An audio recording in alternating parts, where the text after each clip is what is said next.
بازی آخوندها با عقاید مردم.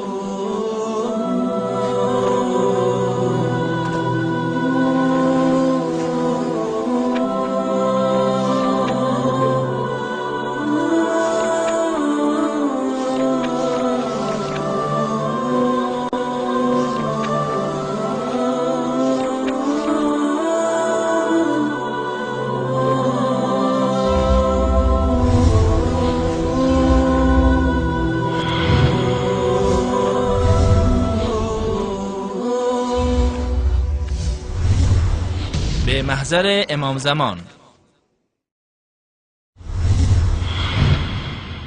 ما در روایت داریم، ما شیعه ها، تمام شیعه های دنیا، ما که دم از امام زمان میزنیم، اعمال ما روز دوشنبه و روز پنجشنبه، همه اعمال ما، این پرونده اعمال ما رو خدمت آقا امام زمان میبرن.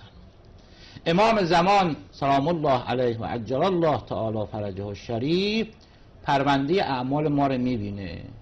باید حضرت هفته به هفته، دوشنبه به دوشنبه، پنجشنبه به پنجشنبه پای اعمال ما رو امضا بکنه.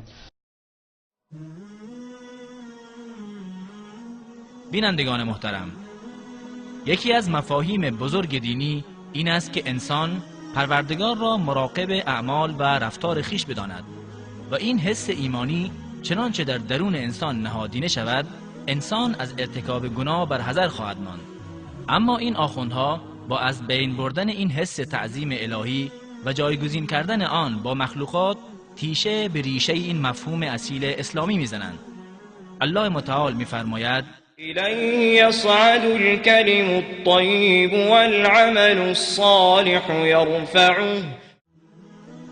گفتار پاکیزه به سوی او بالا می رود و کار پسندیده را بالا می برد. حال سؤال ما این است: مگر امام زمان قدرت الهی را دارد که پرونده میلیون ها شیعه را طی چند روز بررسی کند و از جزئیات زندگی آنها باخبر شود؟ مگر امام زمان فضول است که به زندگی مردم و چارچوب خصوصی زندگی آنها سرک میکشد؟ شیعیان معتقدند همه انبیا و اولیا زنده اند.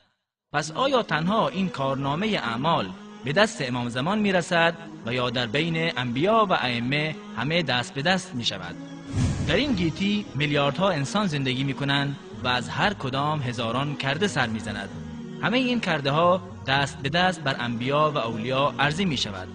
آیا این قصه بیشتر شبیه به کاغذبازی های ادارات دولتی ایران نیست تا اینکه آن را به خاصترین ویژگی الهی که آگاهی از پرونده های اعمال انسانها و قلوب آنهاست نسبت دهیم؟